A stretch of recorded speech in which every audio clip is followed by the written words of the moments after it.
It is August 24th, 2017. This is Atlanta United FC Weekly, a Home Before Dark podcast. I'm Kevin Bradley. Some new faces in the studio. They may be permanent replacements if these fuckers that are supposed to be at this table with me don't get their shit together. That said, Jay Riddle, how's it going, man?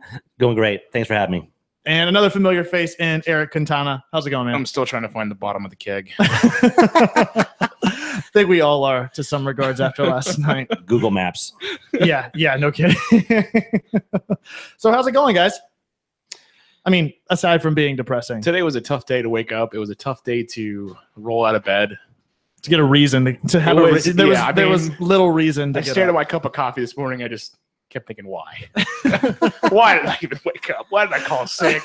I needed a reason not to go into work. I needed a reason to just curl up in a ball and I was pull the covers over me and be done with the day. I agree. I was really salty on conference calls today, I have to say. I don't think anybody enjoyed that experience. At this point in the week, Atlanta United has very little to do with that for me. But it doesn't add to it, or it certainly adds to it, that's for sure. So let's hold off on all the bad, because there was also a lot of good that happened this past week. Really? Not in the game. No, but go ahead. Not in the game. Okay, we'll do good, then bad, then naughty. Yeah, we'll do good, and then we'll talk about the game.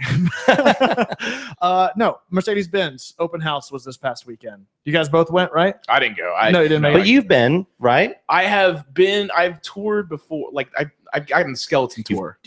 I've gotten it before it was nice and pretty. Oh, you got it before it was cool. Yeah, you had it before it was cool. Really? Because Darren Eels cool. didn't give me a tour. Like, I mean, was that the skeleton tour? You gotta be special, you know. No, I got to walk around, and I mean, I thought it was enormous. Obviously, I bet it looked much nicer now with seats and a field and paint on the walls. Yeah. From an architectural perspective, I saw a lot of things that the contractor fucked up. Well, did you go around looking at every little thing? There was a lot of things. You effed up that one. You effed up that one. If you guys walk up the aisles that go on the back, I think that's like section 117, which is back where Tim's seats are. If you're walking up the aisle where the handrail is in between, you can see where the contractor installed the handrail and it wasn't in the center of the aisle. And they had to rip the handrail up out of that poured concrete slab and relocate it. And then they epoxy filled all of those holes. So it's like a double hole where the handrail was supposed to be at. It looks awful. I'm so glad we're talking about the good things that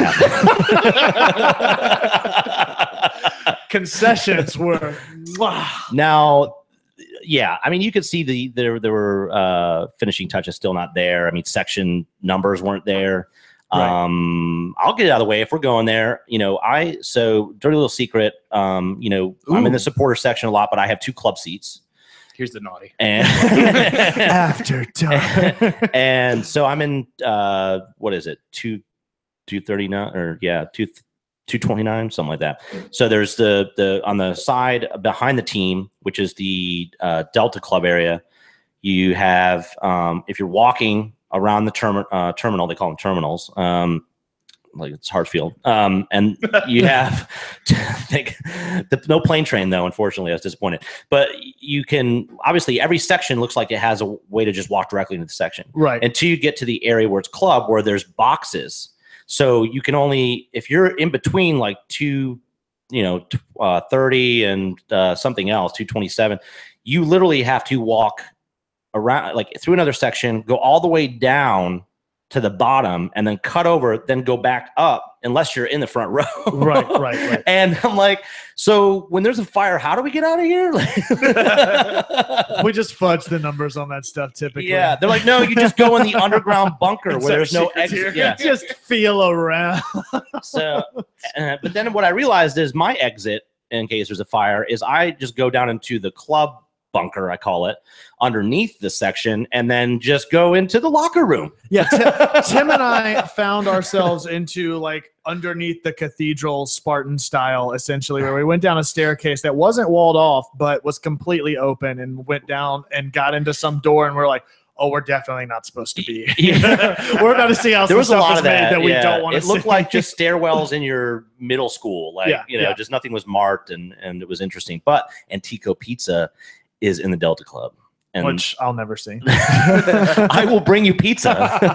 so I'll starting a service during the game. It's going to be a text line. If you want a Tico, I got your back. It was awesome. We Tim and I we snuck in. Well, not really snuck in because it was open house, but the boxes, the VIP boxes with the leather seats. I and saw stuff a like tweet. That. Yeah. So we were hanging out there, which was great, and then all of a sudden some rich dude was like, "Oh, are these your seats? Because I'm right here." We're like, "Oh, fuck off! No, we can't afford that, dude. It's open. Have you looked at us?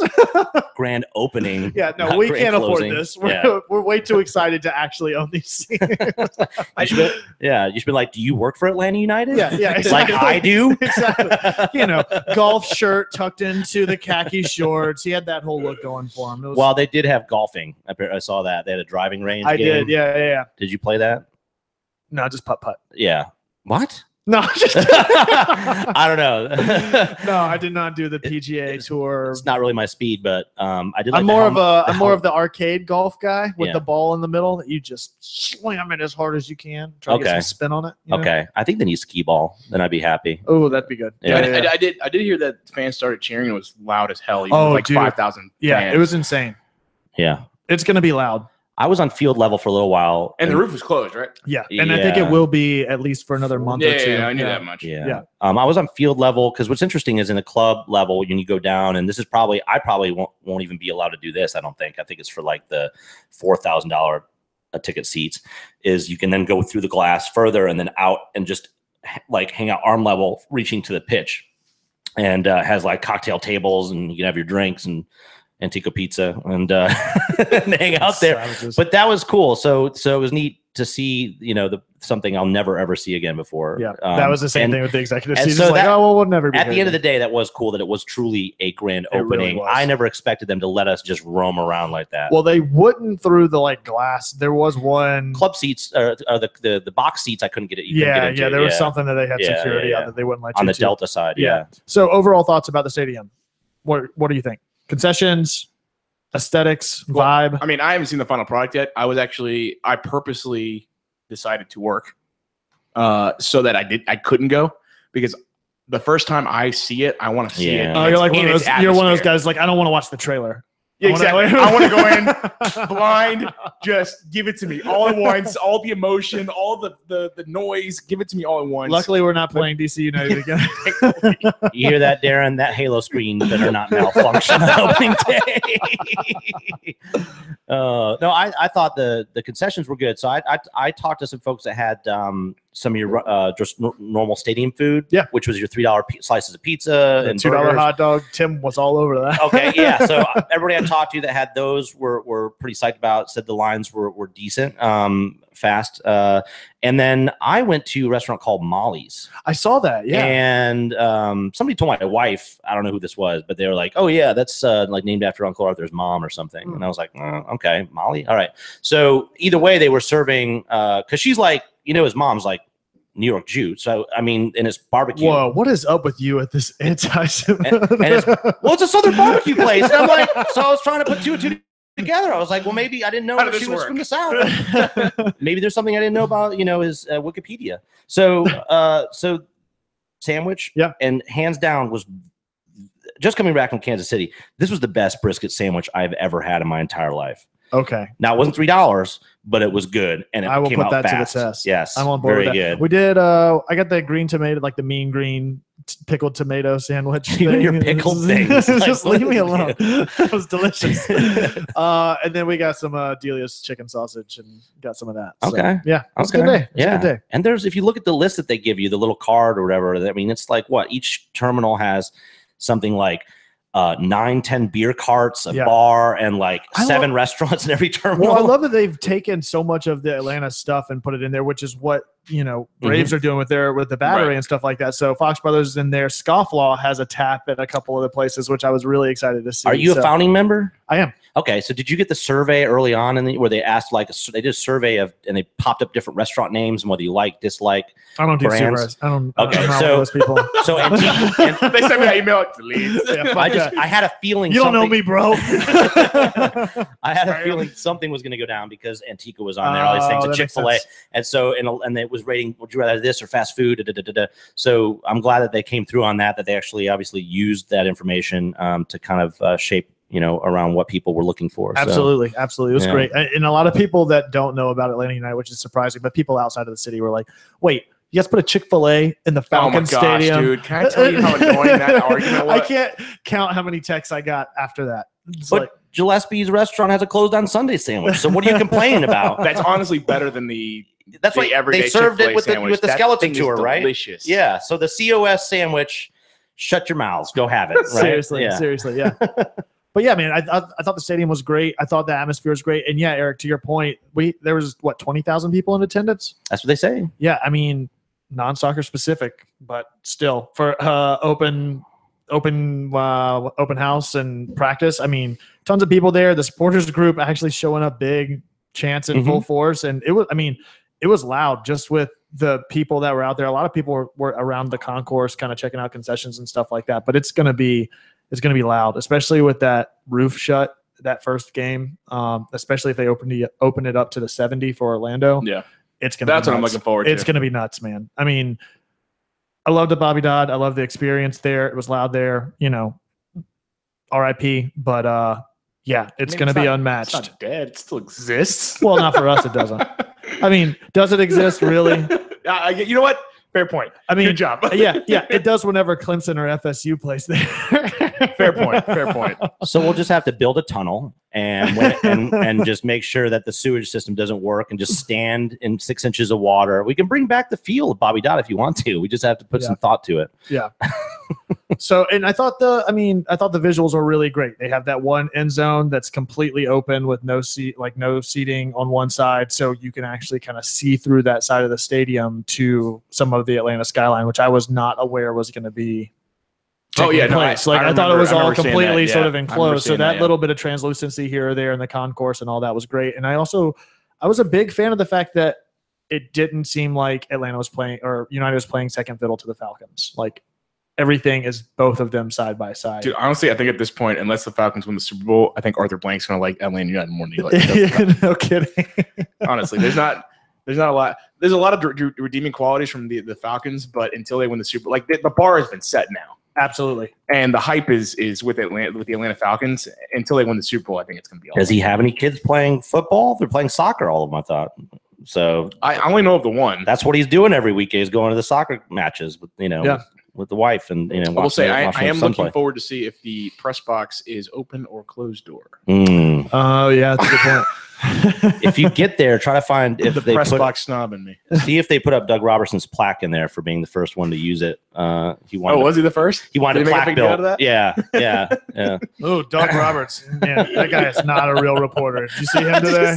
Yeah. He retweeted that thing about the Orlando supporters groups getting banned, which we can talk about that if you guys want to. The news came out today that Orlando and MLS, I guess, in tandem banned. Oh, I thought it was Atlanta United and Orlando City. No, I heard it through Doug saying that Atlanta had nothing to do with that. It was all through Orlando City and the MLS. Now they may have behind the scenes, which is hilarious because Orlando thinks it was all Atlanta. Oh, absolutely, absolutely. Which the MLS watches this stuff, so they know when there's police incidents reported and stuff like that. They look into this stuff. Right. I mean, they're the ones typically to hand down a lot of these bans. So for those of you that don't know, during the suspensions, Atlanta Orlando game at Bobby Dodd, I think it was 11 people got in trouble for ripping up metal bleachers or something like that. Yeah, I'm not sure the numbers. I know there was an arrest, and that gentleman, when the Sentinel article came out, that gentleman was on the list of employment for Orlando City and now is no longer listed for working for their foundation. That was something. How angry do you have to get? Do you have to risk your job? Seriously. Well, he was also apparently the same gentleman was arrested in Tampa a couple years ago for popping smoke in their stadium or something else. So,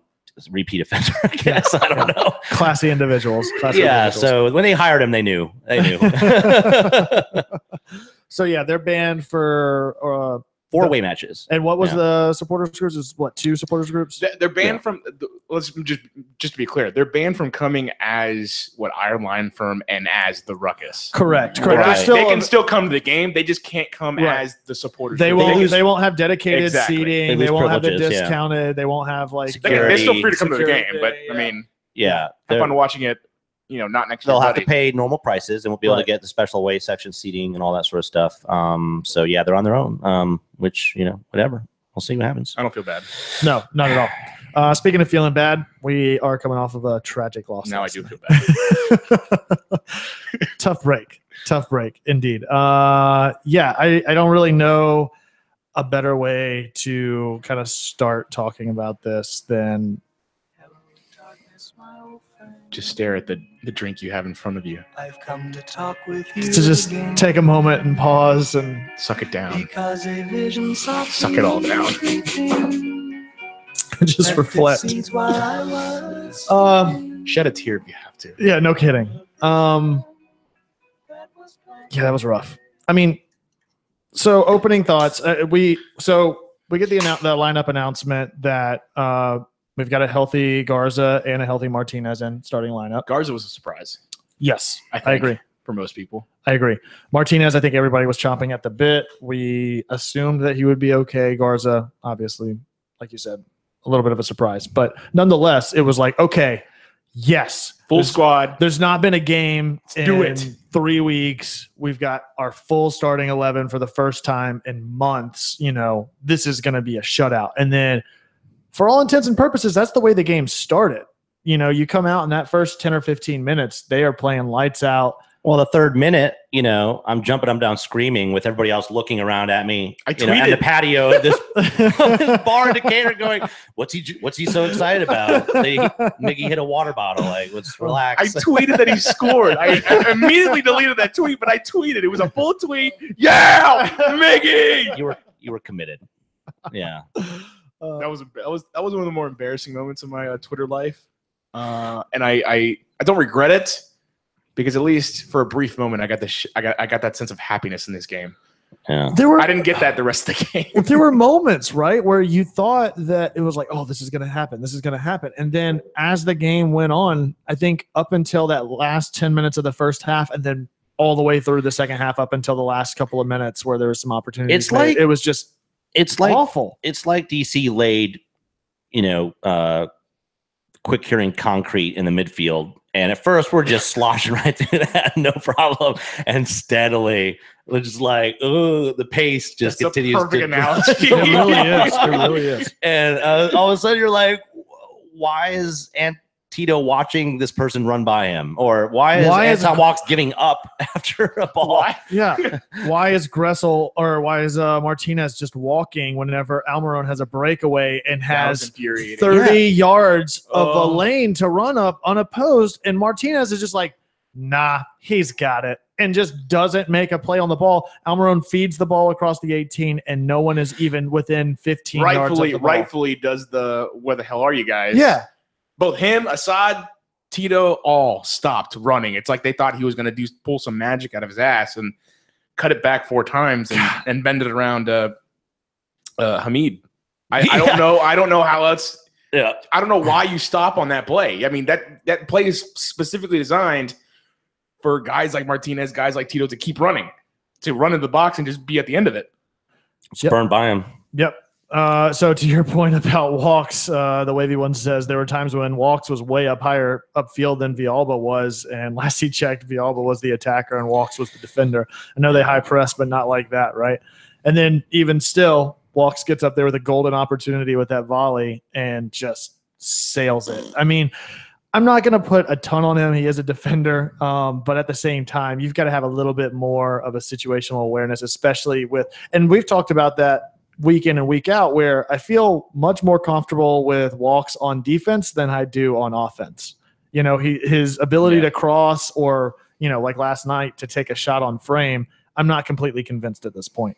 We just don't have a wing back like that, right? I mean, we just don't. That's not something in our tool belt on the right side. Garza, we know when he gets in the mood, he can do it. He can challenge people on the left. He can phase a ball. He can get it to the touch line and then swing it in. But we just didn't see any of that from either of them in this match.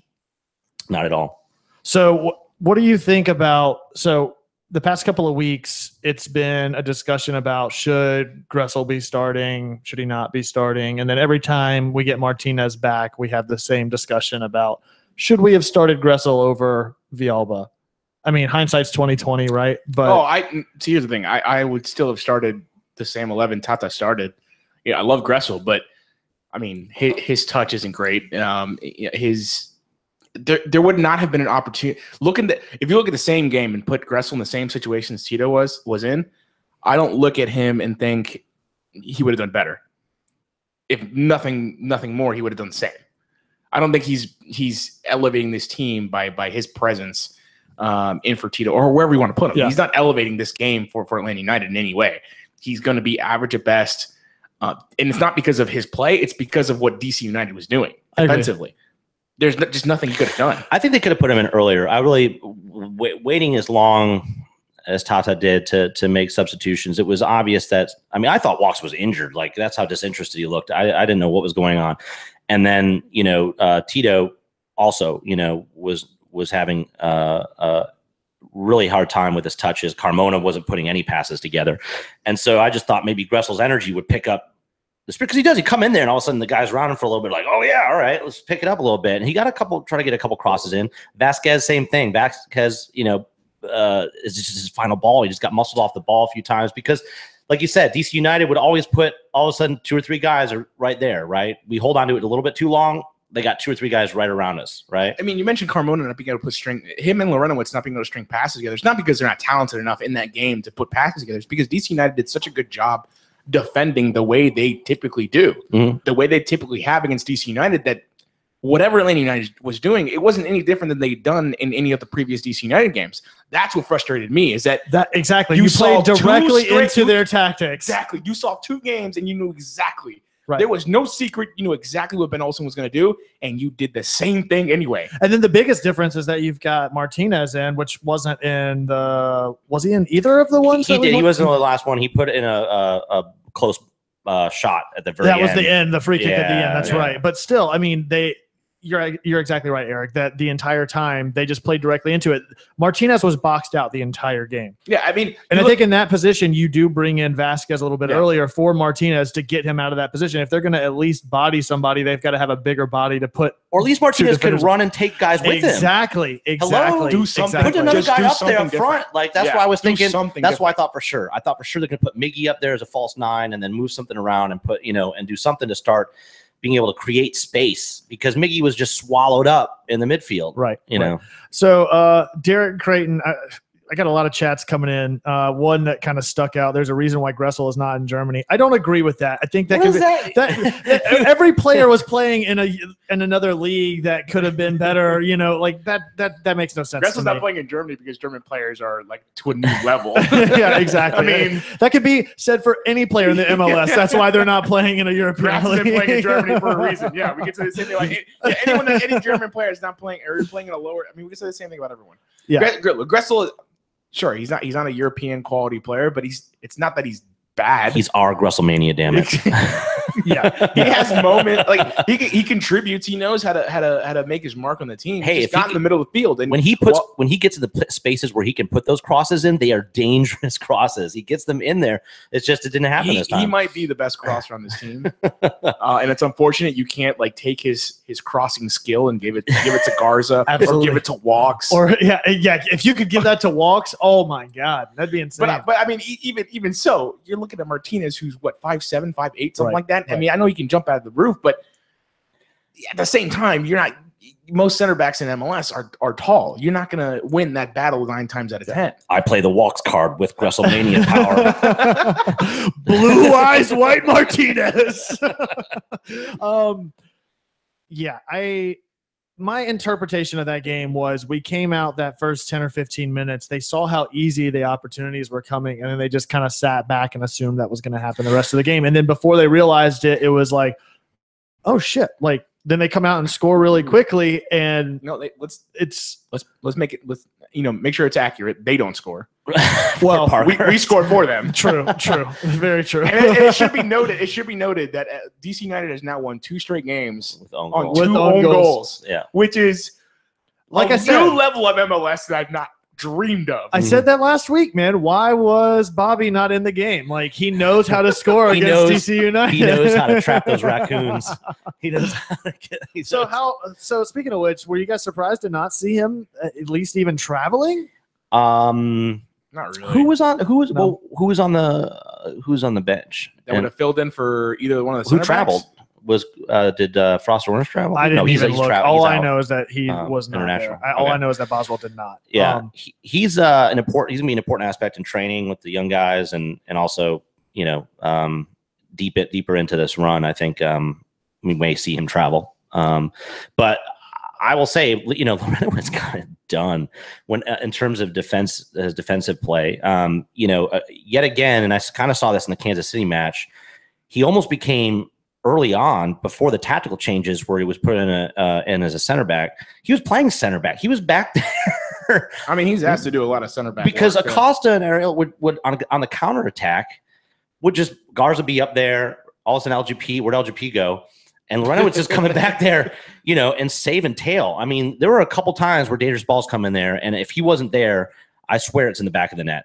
And between him and Guzan, it could have gotten really weird in that second half, because that's the big difference, right? They've now got Ariel and Acosta, which is giving them a lot more speed on the counterattack. And when we were on the back foot, that does give a team like DC United, they smell blood.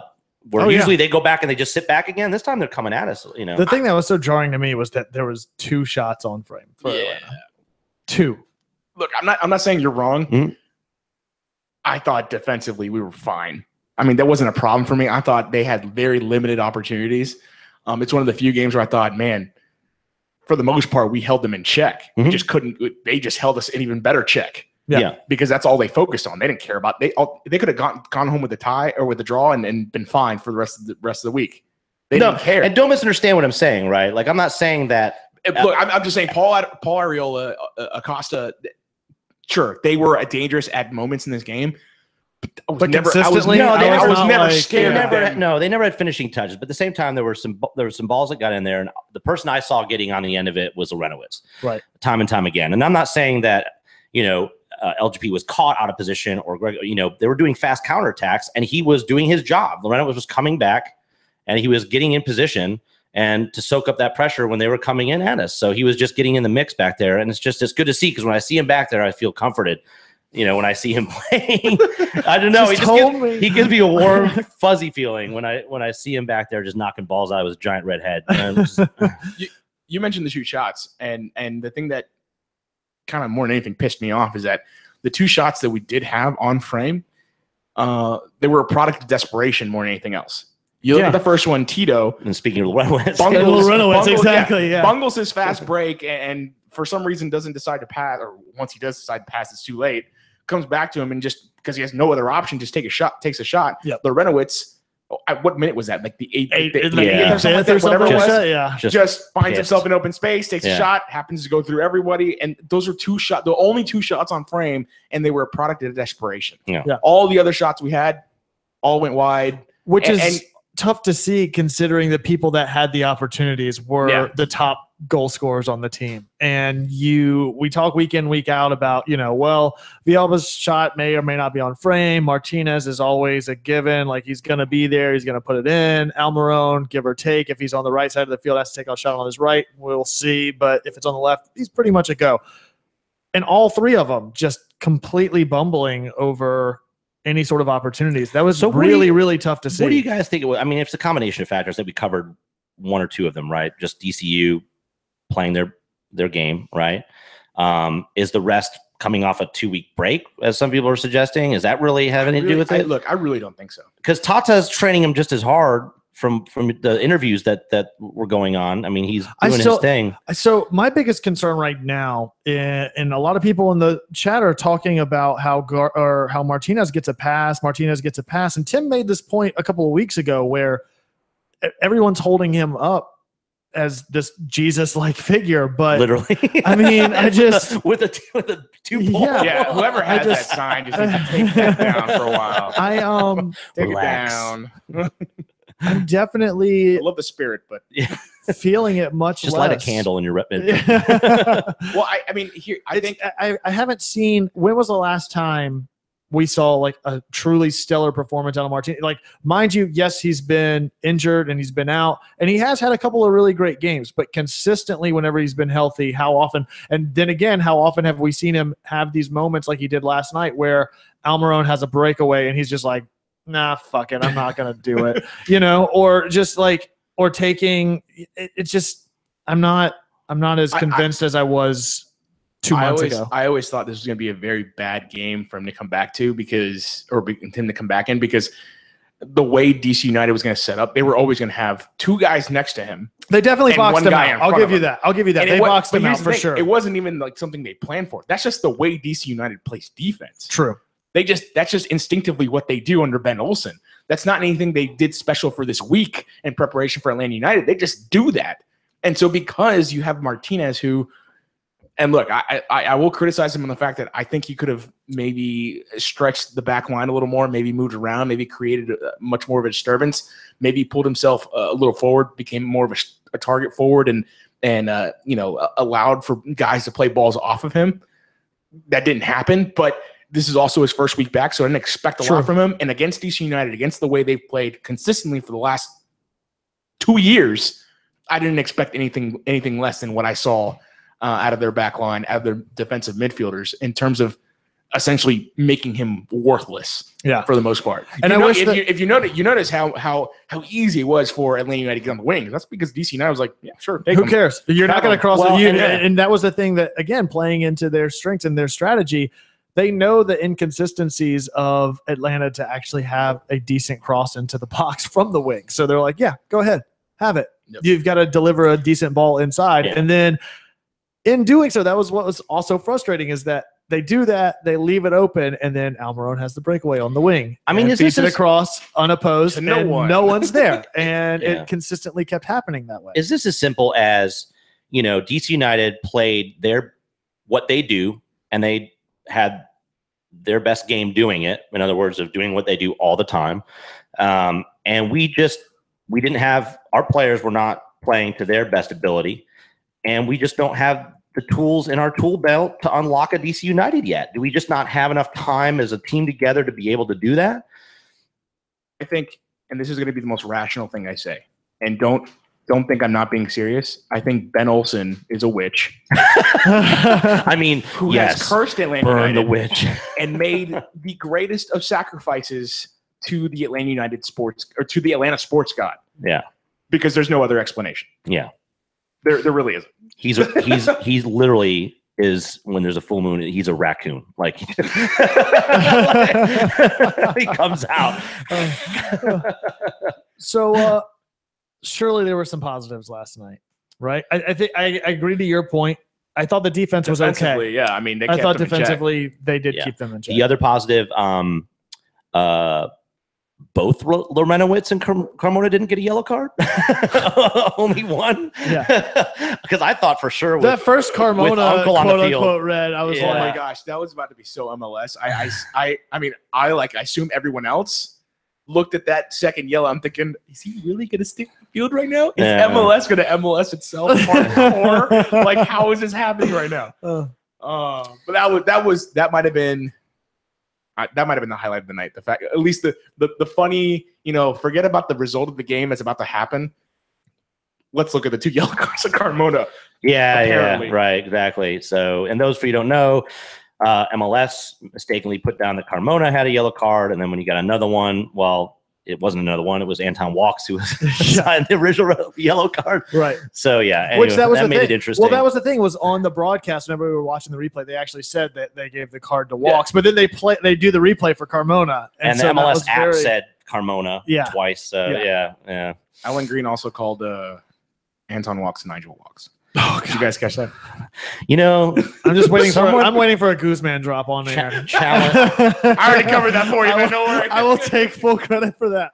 challenge listeners. I want you to scope through all the Atlanta United games and find out all of the greenisms. Not all of them. Not all of them. Some of them are a little weird. If you check the pre-match, just check it out before the game. If you want another positive, and I think Guzan was on point. I mean, sure, the own goal. I honestly can't blame him for it. I don't think there's anything he could have done better. No, nobody in that moment. I think even if he could somehow pause time, I think he's just watching that go in. Like, there's nothing he could have done there. I mean, if he could pause time, he would have gone past the touchline, seen that there's RFK level fault lines there, stamped those out so that the ball would have gone out and never gotten played back in the box in the first place. Come on, Guzan, get it together. The one thing I do like about him, and it's different from Can, because Can, you saw him give up goals that, yeah, you know what? Maybe you could have saved that. Guzan, at least 4 games in now, is that right? He hasn't given up a goal that he thought, man, he should have saved that. I just feel like he's another one I just want right by my side, you know, at a campfire, Lorenowitz and Guzan. I just feel safe. There's dark things out in the woods, and it's scary out. And there's Lorenowitz, big red giant, and there's Guzan. Guzan, the moonlight beaming off his 100 SPF head. Did anyone actually ask him like what he does at home, like when it's really hot outside? Does he put the sunscreen on it?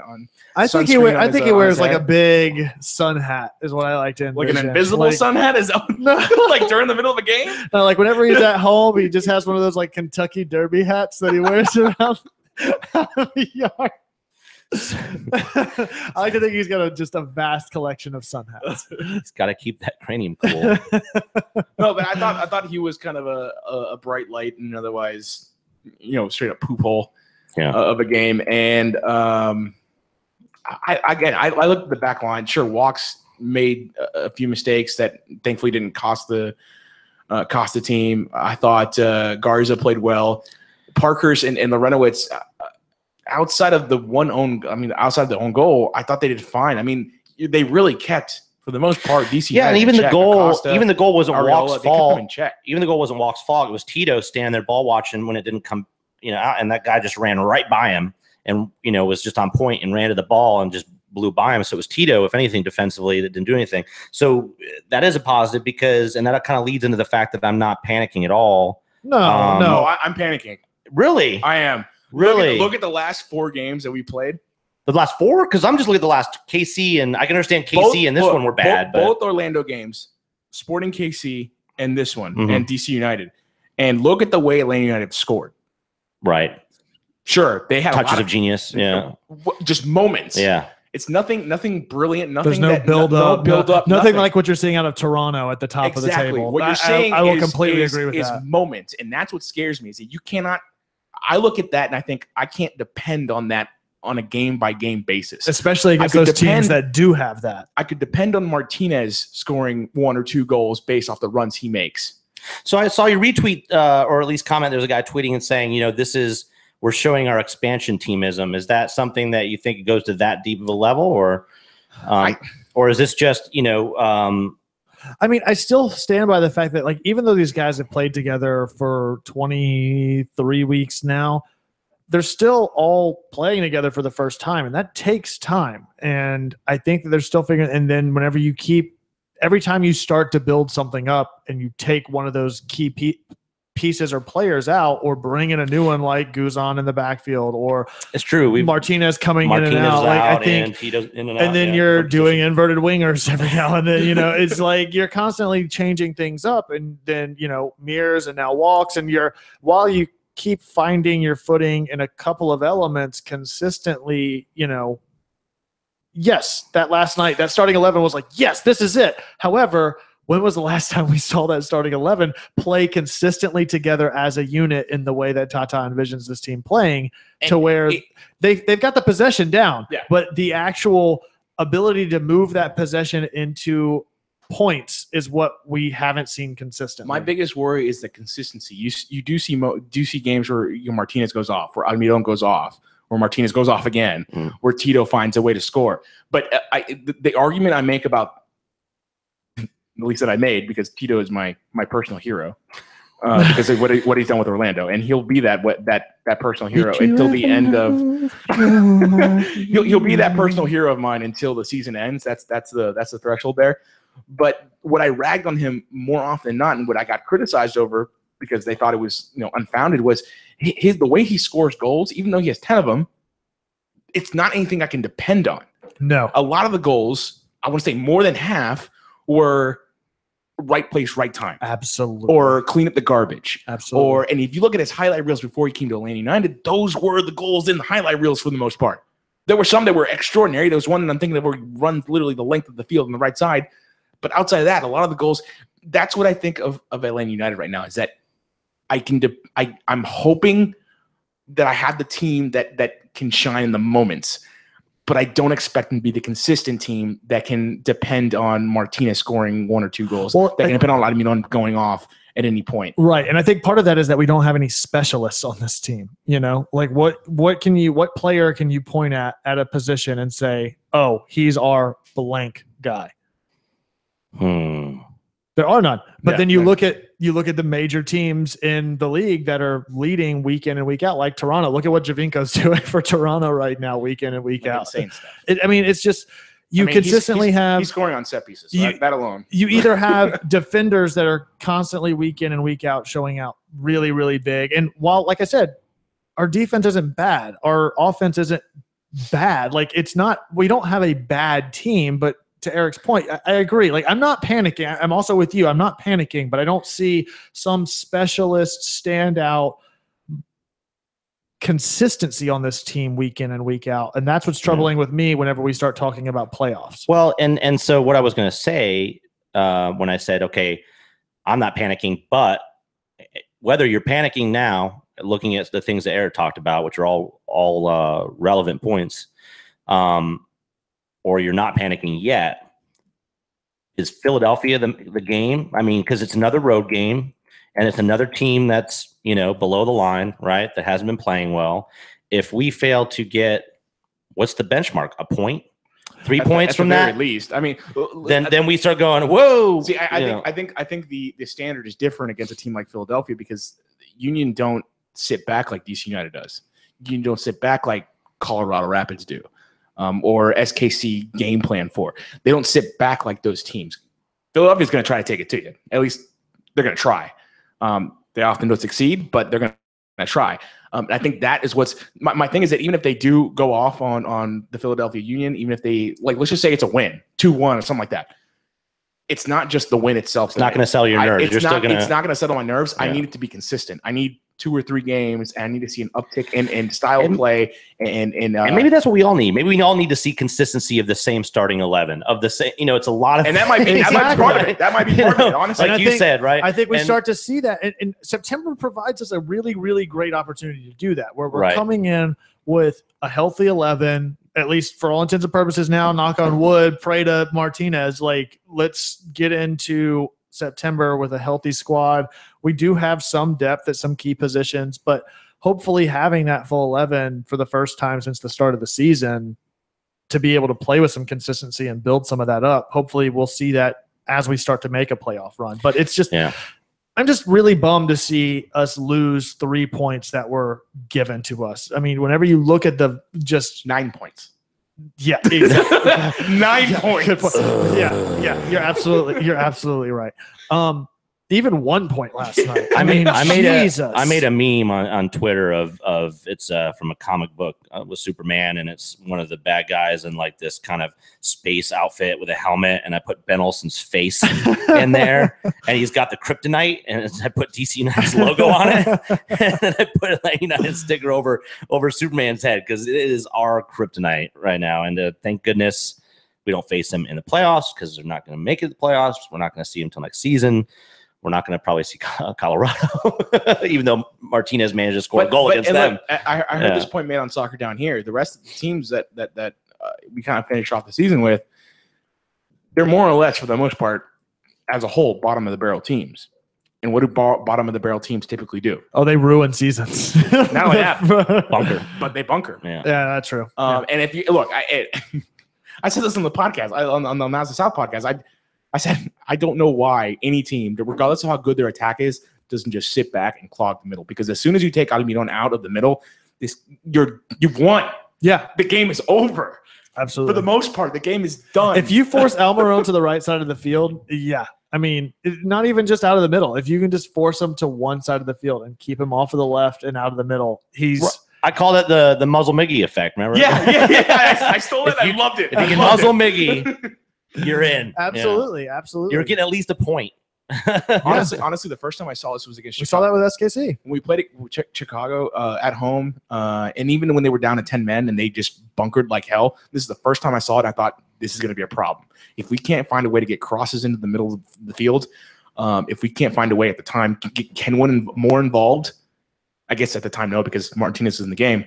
We got lucky that Chicago was like, all right, well, we're going to start defending the wings and open up some space for Martinez. Which is the opposite of what DC United does. I think that's where Ben Olsen was like, perfect. I know exactly what to do. As soon as Chicago Fire started defending the wings, they opened up space in the middle for Martinez, and that gave him some running room. They gave him some passing lanes to run onto, and that was game over. Ben Olsen took that away, clogged up the middle. So do you think Ben Olsen's phone is ringing off the hook right now? Like coaches are like, Ben, what's up, bro? Have I not called you in a while? Listen, when you get fired next year, yeah, you want an assistant job here? Exactly. Trey, get the Jason Christ was that first call, by the way. So we mentioned that Carmona did get the yellow, so he's out on Saturday now. Who do you think we start over Carmona in mid? Because McCann's been getting the subs over Kratz lately. Yeah, but I don't know. I think I would be surprised Kratz didn't start. I think McCann. Yeah. I think. Well, I don't know. It depends on what your game plan is going in. Because here's the thing: if it's not Kratz, then then you're going to have Almiron naturally going to be much deeper than he probably wants to be. You put Kratz in there, he's going to be able to go forward. More attacking. That doesn't mean he's going to go forward. But Mickey still likes to come to the ball. Even when Kratz has it, he's like, give me the ball. With McCann, it's the same effect as if you were to have. Yeah, with McCann, you're going to have Almiron drop back, and I don't think he wants it. So I would say Kratz as well, Jay, to that exact same point. What I don't want is Gressel. And that's what I don't want. Well, that's what was so surprising yesterday for them to bring. I mean, not only have we talked about Tata making substitutions earlier, but making strategic substitutions whenever he does. And that was what was surprising to me, to see him bring in McCann over Kratz in the situation that we were in last night, to not bring in somebody that was going to enable more attacking up top and bringing in McCann. I just didn't agree with it, but that's me. So what else we got? So Philadelphia on is that Saturday? 7:00. 7:00. Initial thoughts? I mean, that's got to be a win. True. Said that going into the DC game. It's got to be a win, and I mean, knowing our luck, I mean, let's start making let's start planning the Friday sacrifice to the Atlanta sports god, because otherwise Bedoya is going to have a hat trick, and if that happens. Well, that's just not fair to anybody in MLS to have to watch that. Yeah, not fair. Dean Worley, I agree. I think Saturday is a must-win game for this team at this point. I mean, with the draws that have happened and then the loss after DC, I think that 11 being back again, I mean, aside from Carmona, but even still, I think that's an easy replacement in McCann or Kratz, whichever way Tata decides to go. I definitely think that's a must-win, especially it's like, okay, so we've got 3 games in hand. All right, well, they're only as good as what you do with them. And again, I don't want to be overly critical. Atlanta is still second in the league in points scored on the road, which is great. And it just sucks to have lost 6 of them on the road to DC United. But nonetheless, on the road again this week, I think against Philadelphia, you're absolutely right. It's a must-win. Well, if anything, and you're going against a goalkeeper that's going to be just unbelievable to get one past. He's like the Russian goalkeeper from Miracle. If you get one past him, keep the puck, because Blake's the same way. What is it? Why are we getting these difficult goalkeepers right off the back? You know, like, give us a break. Yeah, seriously. Put a cone in there. The one thing the United States has done well is produce goalkeepers. I mean, I know that Blake isn't a specifically U.S. goalkeeper, but did come out of UConn, so yeah, and somehow American and create bald players. Just a lot of chromes out there rocking it. We got how many players do we have? We got Bradley, we got Guzan. I'm going off a tangent, but I'm just going to drive me crazy. I want to have a running list. Someone give me a list at the end there's some special baldies out there. The list of bald goalkeepers. bald goalkeeper bingo. I think the thing we're gonna have to worry about with obviously CJ Sapong is going to be a terror because he has height. He has an aerial ability about him, and Perez, Parkhurst, not the greatest in the air, not the greatest on crosses, not the greatest on set pieces.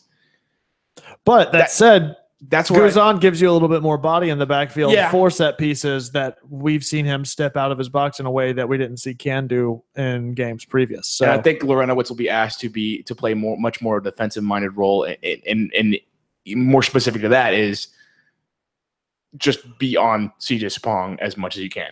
Otherwise, we're going to lose this game. Yeah, because that's how they're going to win. They're going to feed the ball to Sapong, and they're going to find him in space. They're going to try to counter. Or go over the top, and he is deadly when it comes to through balls, aerial balls, and getting him past keepers like Guzan. Yeah. It wouldn't surprise me if this ended up being a draw, but you got to find a way to score. Well, and it's the first time we played them away, right? We played them at home. Yes. Yeah. So it's another unknown quotient. We just never been there before. And as long as Lorenowitz stays away from a yellow card. I'll take a point and no yellow card. I was going to say how many people do we have sitting on just Lorenowitz? Just Lorenowitz. I thought Assad was as well for some reason. Yeah. And just watching how Lorenowitz has played defensively the last couple of games, I can't imagine playing without him. No, it's going to be difficult. Look, no matter what, I'm going to be happy if Atlanta United gets the win on Saturday. Again, to me, it's going to be about consistency. Can you do it? What, next Wednesday? When they play again? Yep. Can you do it next Wednesday? Can you in this condensed series of games, can you find a way to be consistently dangerous game after game? Because if not, we're not going to be in the playoffs. No, we're not. We got to be consistently dangerous. Otherwise, it's kind of a moot point to talk about. And especially, I mean, that's always the thing, especially whenever a league is based on these point systems and you're going in and dropping 9 points to the worst team in the league. You know, those are points that you need whenever you start looking at this playoff. Like, can you imagine where Atlanta would be sitting at with those 6 points? Just even 6 or even 4. Yeah. I mean, just look at 4 points. I mean, even 3 points from if we drew them 3 times, it would be a different scenario than we're sitting in right now. If we don't get 9 points from this game on Saturday, it's over. But we don't have a game until the FC Dallas. You know what? So that's even more important because we got another week break. It's going to break us up again. You definitely don't want to lose this game. And sit on it just for a week and a half, 2 weeks. Nobody wants to sit on that. It's hard enough. Very uncomfortable. It's hard enough sitting on this loss to DC. Oh my God! They don't make chairs out of 0 points from 2 games. They're very uncomfortable. So to the live chat, let's see what we got here. Yeah, a lot of people saying it's a must-win game as well. Let's see. If we don't screw this up twice, the team will take a draw on the road, but we can get a W there. Why is live chat so reasonable for your podcast? Like, this is the only like podcast, YouTube thing or Facebook Live thing where people are not like, Can we so my expectations for this team at the beginning of the season was, top half of the playoff table or whatever, top 3. No, really? It was because I thought the talent on the team. Tim was all about that, and I told him early on, no. It was the second game in. He was like, "This is a playoff team." It's like, dude, no. Is this why Tim's been relegated? Slowly been forcing him out. Now look. I got tweeted by someone. I saw a tweet from an Orlando City fan, and he does a podcast and of course the Dirty South Soccer, the SB Nation site for Orlando City, and he goes, I feel like this has been brought up before. I'm fine. He tweeted out something to the effect of, "I'm fine if Orlando City doesn't make the playoffs, as long as Atlanta United doesn't make the playoffs." I just want to make the playoffs. That's all I want. That's all I want. I think that's a good. I think I'm sitting in the same boat. I don't care how they do it. I just picture Orlando like having like days where they open up the stadium and everyone's filling in there and watching us play, like eating popcorn, going. Boo! Alan M has a good point. Miggy's got 2 games on international duty during that break too. That's fine. Find a way, Miggy. We'll be fine. It'll be fine. I don't think he's a consistent starter though. I think he starts, plays 60 minutes, and he's done. I think he. But in South America, those may have it's a good chance for him to work on his right foot. foot. The last time those may have been friendly. So listen, in South America, all it takes is 5 minutes on one of those cow patty pitches to ruin a season. They're soccer specific though, bro. Yeah, with goats in the background. All right, so score predictions. What are you guys thinking for this weekend's game against Philadelphia? Can we dial Tim? I want to hear his opinion. How many of us have sacrificed the goat to the Atlanta sports god? Oh, how many of in Atlanta have? Hold on, that is a major factor. Don't turn on a black light in this room.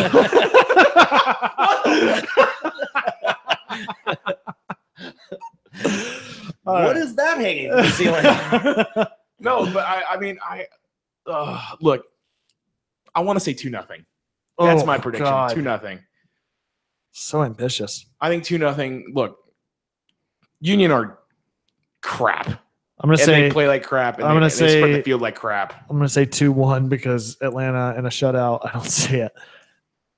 Jay, but Mr. Clean Sheet, come on, fuck off. Mr. Clean. 2-1 Atlanta United. That's mine. You took mine. Why am I always taking your things? Alan M says the same thing. The rust is off. Someone chewed some ass in the locker room last night. 2-1 Atlanta. There was some ass chewing going on already. That's the thing that frustrated me more than anything is that in that game you never saw one person. You didn't see Almiron. You didn't see Tito. You didn't see Martinez. You didn't see even Parkhurst. No one's stepping up. No one was saying, like, "Get it to what the F, guys? Come on!" Lorenzo was too busy hitting balls out with his face to be saying anything. Dean Worley says he's going 2-1 to whoever scores first. That's even Brown 3-0 Atlanta. That's ambitious. Oh yeah, I agree. Yeah, put down your Josef statue as you type that. Did you say what is it, Joseph? 3-0. And Joseph, it's 3-0. It's 3-0 with a Joseph hat trick. One of those 8 balls with Joseph's face on it. That's all it is. One candle per goal. I love you, Kevin. Brittany S. I don't know. 2-1 Atlanta. Yeah, I agree. I don't know. That's a good prediction. It sounds like it's across the board, so it'll be 2-1 Philadelphia. This is it. You heard it here, guys. Good night. No. I mean, don't say it like that. Don't come back. Yeah. So, suck it, Tim. Suck it, Dan. I did it without you. Both. By the way, this sound system sounds very good tonight. Sultry smooth. Did you follow like an instruction manual from Tim, or no? I just started turning knobs and flipping switches. I was like, I'm gonna make this my own. You watched the YouTube video, didn't you? No, the anxiety that went into me recording this last week in Tim's absence, whenever it was just me and Dan, was astronomical. That we will not talk about cast. Yeah, it was just the blank screen. Yeah, it's just watery anxiety diarrhea for days afterwards. That was a different experience, though. Like I actually just watched the screen. I didn't wait to the podcast. I literally just watched the YouTube video. You had enough time to make finger puppets with our profile pictures. I was like, I'm not going to download the podcast. I'm just going to keep playing. Oh, that's great. Yeah. So, and then afterwards, I'm like, oh, my front-facing camera wasn't working, and then it was because I had my front-facing camera open separately, and YouTube and Hangouts on Air wouldn't let me open it because it was just open.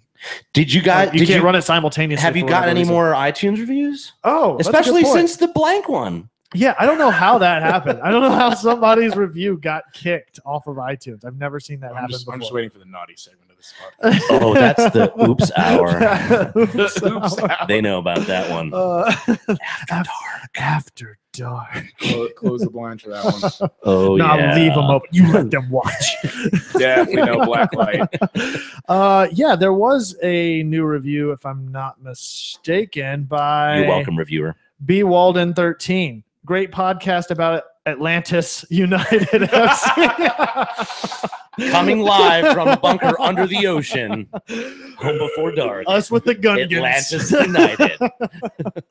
I enjoy the insight shared in an entertaining way. The guys don't take themselves too seriously, which makes the podcast fun. Dan is the man, and Orlando is not the South. Well, if Dan was the fucking man, he'd be here. Nerd. God. This is the worst. In other words, you just say, "Y'all a bunch of nerds." Don't like take nerds. that. Don't take that flag down. Oh, if you have you time- guys want to see nerdy, right back here. Don't mention them. They move. I don't look over there because literally that guy was like over there a second ago. It's really weird in here. It's like the Indian in the cupboard back there. So, in their infinite wisdom, someone on the Atlanta United social media team decided that I won a Twitter contest and was selected to go on Darren Eel's Coca-Cola Fantasy Football League team called. They had a sponsor for this thing. Yeah, it's 16 teams. This teams you got Duke and Bell from 92.9 have a team of 4 people, and everybody's got a team like 4 or 5 people. And they tell me like Monday night, right? I got to go. They're like, "Can you make it Wednesday to Ventana's downtown Atlanta?" And of course, I said, "No, I need to check my book. I'll get back to you." You gotta build the hype. You gotta build And the of course, hype. it's Vantana's. And so anyways, so I get in the elevator and go up 3,000 floors and see. The first thing is you can see the Mercedez Benz Stadium, which is gorgeous looking out there. Although the windows are very dirty, Ventana's. You need to clean your windows. I don't know what kind of establishment you're running up there on the top floor. This tiny little bit park. So I get in there. They get you a table. His team name, he's got a little placard says Eels of Fortune. Now, of course, he's in DC, right? But apparently Bocanegra's got a team too. And turns out Bocanegra's team won last year. And they got rings. What? What? So apparently Darren takes this very seriously. So now I'm sweating it, right? Because the guys come in, and the guy that's kind of running our team is the sports analytics guy from Atlanta United with like spreadsheets that are automated. Does he have a whiteboard? Everybody logs into the NFL Oh my room. You're like, dude, I'm just typing names into Google. Yeah, I'm sitting here with my ESPN manifesto trying to catch up. Like, we need a good defense, right? The best offense is a good defense, Darren. So just know I represented us, the fans, well. I read up the night before, and the first thing I did, I had a strategy. First thing I did is I said, I'm going to let them, they know what's going on, right? But I'm going to act like I know what I'm doing. I'm going to say something really smart, and then I shut up the rest of the time. So I went in there, and the first thing I said, yo, is this a PPR league? He said, yeah. Yo, it's a PPR league. And I just shut the F up. So if we lose, not my fault. I made it clear I knew what I was doing. yeah, exactly. But they've added it now. But what I didn't know is that that's not it, right? I got back to my place. Oh, and all of yeah. a sudden, I'm getting emails. Oh, yeah, dude. You're locked in I'm for on the the- next 12 weeks. I'm on email chains with Darren Eels, like going, "Hey, what do you think about this trade?" What's going on? He is super serious. He was texting like during the game. He was texting us, going, "What quarterback we got? Like, what's going on?" Wait, So- who did you guys get as a quarterback? We ended with Russell. Okay. And then He's gonna have an off year. and but- so Eels just had 2 strategies, I was told when we got there. He says because they picked Tom Brady last year and they didn't think he was going to spend it, but they ended up getting 3rd place with him. They said we pick a player that could be suspended, so they picked Ezekiel, and we don't pick a kicker. Ah. I'll never pick kickers. Yeah, Never. and that was the strategy. And then we just went in and had fun, and then it was really cool. And everybody, they gave away fun prizes. If you pick certain players deep in the draft, it will unlock a prize. Like we got cool. we got those yellow flags that they throw in the NFL field. What? And some guys got like camo masks. It was just weird What? stuff. Oh, it was really Jesus. weird. People were it was- Naughty. so at the end of the draft, Dude. at the end of the draft, there were guys wearing camo ski Just masks. throwing yellow flags. There were guys throwing yellow flags, and guys in safari hats, and guys in Captain Sailor hats. It sounds And like so- a party. Yeah. Was Goose on there? Yeah. So talk about After Dark. Yeah, exactly. Oh, that's great. So, yeah, thanks for coming out, guys. I think that's about it for this week's episode. You can find all of us on Twitter, not Tim or Dan, but you can leave reviews saying how great I was or even how great Jay and Eric were. Nonetheless, you can find us all on Twitter. Jay, where can they find you at? You can find me at JAY_Riddle.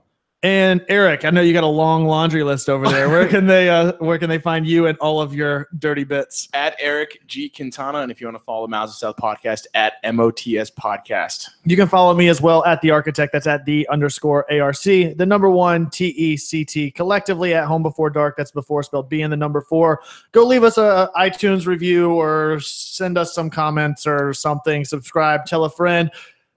yell at Tim and Dan for not being here. Hopefully they'll be back next week. Give and it to us hopefully we'll dirty. be celebrating a W next week. I'd sure as hell love to see that. So nonetheless, thanks for checking us out. As always, be home before dark. See ya.